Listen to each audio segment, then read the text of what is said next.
Hey guys, I'm here at one of my favorite places in all of Virginia. It's the Peaks of Otter, right off the Blue Ridge Parkway. And here's an interesting thing. Thomas Jefferson actually thought that this was Virginia's tallest peak, Sharp Top Mountain right there. It's up there in the clouds. And in fact, in his notes on the state of Virginia, he thought that it might actually be America's tallest peak. So it's only 3,500 feet tall. So it's a good thing he purchased that little place called Louisiana and sent Lewis and Clark on their errand. But anyway, hey, we're here with the DJI Ronin S. Check it out. And we're gonna do a little review on it. We're testing it out. You're gonna shoot some cool B-roll, and I'll give you my first thoughts on it, and just generally, help you decide whether you should buy it or not.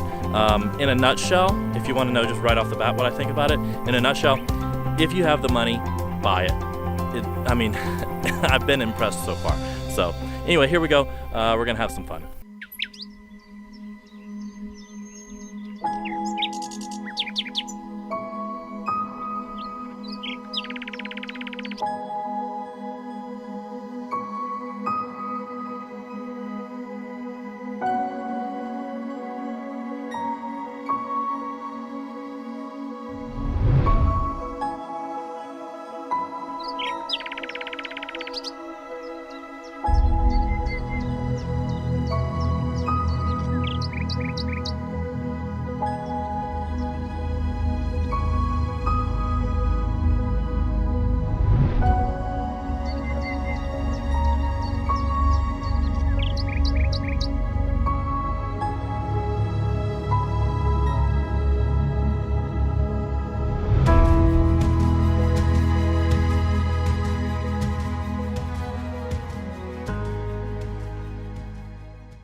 All right, so initial impressions is it's a very solid machine.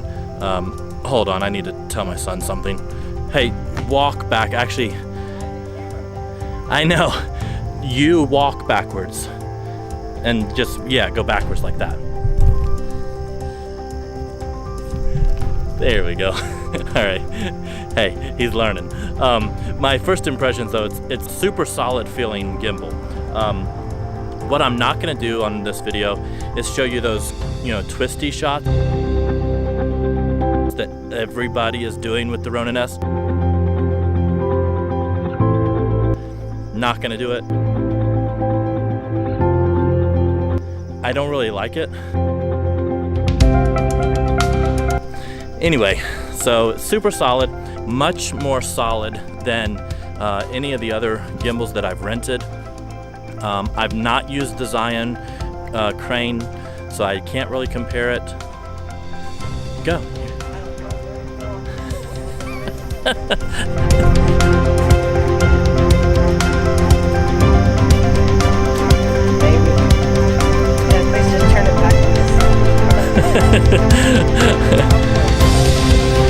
Anyway, hey, it should be super solid though. I mean, it was 699 bucks. But a super solid, well constructed, it just feels good in your hand. From the moment you pick it up, literally. From the moment you actually open the box, just the presentation in the box is nice. But when you pick it up and you feel the quality of the materials and how solid it feels in your hand, it's nice. So, there you have it.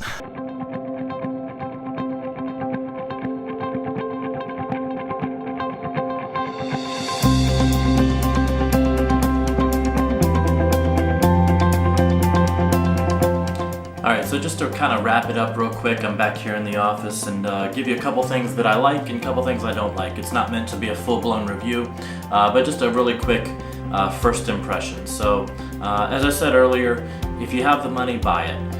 If you already have a gimbal, is it worth the upgrade? I don't know. I mean, it depends on really whether you have the money or not. I mean, 699 bucks. It's definitely, if you don't have a gimbal and you're in the market for one, I highly recommend it. I've only used a couple of other gimbals. I've always rented them, so I've never actually owned them. But I've used them on a couple of jobs. And a couple of things I really love about this. One, the trigger mechanism here. Just comes in really handy when you're trying to change positions, and whether you're trying to go into flashlight mode or underslung mode, you simply hold down the trigger and put it in that position, and then release the trigger, and it stays there. So it's very handy, much more convenient to put it in the different modes than some of the other gimbals. I love the stand right here. You can plop it down and it stays put, and so I like the stand a lot. Just the overall feel of it is so much better than what I've used before. So from that standpoint, the build quality, the overall workability of it, and stability of it, it's definitely a high quality gimbal. A couple things I don't like about it. It's not a big deal. I don't like the fact that you have to turn the battery on first and then turn the power on to the actual gimbal. It's a two-step process. Is it gonna kill me to push 2 buttons? Maybe, I don't know, but no, probably not. But it's just a little inefficient. I should be able to turn it on with the press of 1 button, but that's a small little thing. It's not really a big deal. I honestly don't have a lot to say negative about it. So there you have it. It's just my first take, my initial impression. I've only had it for a week. I've used it just a little bit, and my first impression is, yeah, get it. A big thanks to my son for helping me out with this video. He was learning how to use it.